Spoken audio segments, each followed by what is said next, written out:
Welcome to key colours. Telugu హీరోలు ఇతర భాషల్లోకి వెళ్ళటం, పాన్ ఇండియా సినిమాలు చేయటం మనకు అలవాటైపోయింది. అదే ఇతర భాషల్లో ఉన్న హీరోలు మన తెలుగులో లీడ్ క్యారెక్టర్లు చేయటం ఒక ట్రెండ్ అవుతోంది.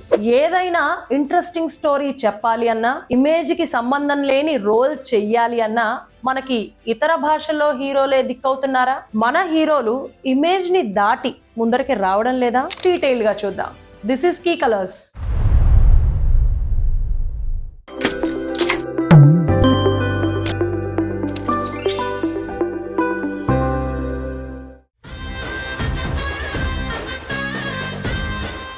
బిచ్చగాడిగా ధనుష్ తెలుగులోనే కాదు, ఇండియా అంతటా ఇప్పుడు ఇదే మాట్లాడుతోంది. ధనుష్ కి మళ్ళీ నేషనల్ అవార్డు రావడం ఖాయం అని కొందరు అంటుంటే, సినిమా చూసిన వాళ్ళు మాత్రం అసలు ఇంతలా ఎలా నటించాడు, కాదు ఎలా జీవించాడు అని ఆశ్చర్యపోతున్నారు. మీరు తప్ప నాకెవరు తెలీదు మేడం. బిచ్చగాడు వర్సెస్ బిలీనియర్ లాంటి స్టోరీ లైన్ తో శేఖర్ కమల సినిమా తీయాలి అనుకున్నప్పుడు తెలుగులో ఎవరు దొరుకుతారు చెప్పండి? మనం ఫ్యానిజం, ఫేవరెటిజం పక్కన పెట్టి చూద్దాం. సమాధానం మనకే క్లియర్ గా తెలుసు. మన వాళ్ళు ఇలాంటి క్యారెక్టర్లు చేయరు ఖచ్చితంగా. అందుకే ధనుష్ రంగంలోకి దిగాడు, అద్దరగొట్టాడు. తెలుగులో డైరెక్ట్ గా ఎంట్రీ ఇచ్చాడు. I can't recognise this man. నాకు తెలియదు అది ధనుషా లేకపోతే క్యారెక్టరా.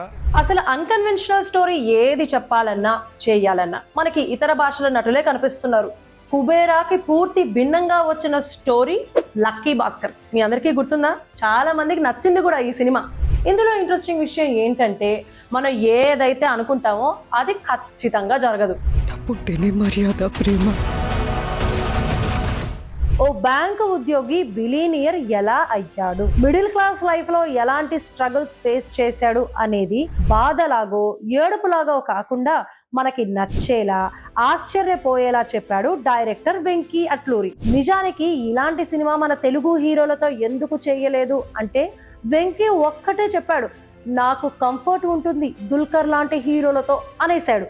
అంటే ఇమేజ్ పక్కన పెట్టి చెంపదెబ్బలు తినే క్యారెక్టర్ ని కూడా ఫీల్ఫుల్ గా వాళ్ళు చేస్తారన్న మాటని చాలా పాలిష్డ్ గా చెప్పాడన్నమాట. వస్తువు కావాలంటే డబ్బుతో కొనాలి, రెస్పెక్ట్ కావాలంటే డబ్బు మన ఒంటి మీద కనపడాలి. ఇక త్వరలోనే విజయ్ సేతుపతి మన తెలుగులో లీడ్ క్యారెక్టర్ తో వచ్చేస్తున్నారు. ఆల్రెడీ ఉప్పెన లాంటి సినిమాతో చూసాం విజయ్ సేతుపతి ఇంటెన్సిటీ ఎలా ఉంటుంది అనేది. సముద్రం ఆకాశం కలుస్తాయంటావరా? ఆకాశం ఎలా అందుకుంటాయా?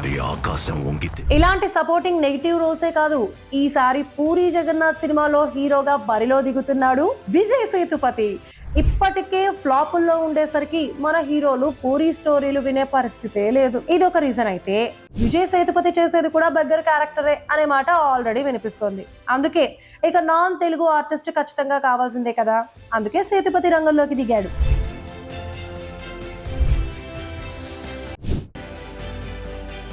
ఇలాంటివి చూసినప్పుడే మన హీరోలు ఇలాంటి రోల్స్ చేయడానికి అంత తేలిగ్గా సిద్ధపడరు అని మనకి అర్థమైపోతుంది. ఏదైనా negative character, de glamour roles చేయడానికి సిద్ధపడినా సినిమా మొత్తంలో ఏదో ఒక చోటైనా ఎలివేషన్ పడి తీరాల్సిందే, హీరోయిజం బయటకు రావాల్సిందే అని కోరుకుంటారు. అలా జరగకపోతే మనకి నచ్చదు, ఇది నిజం.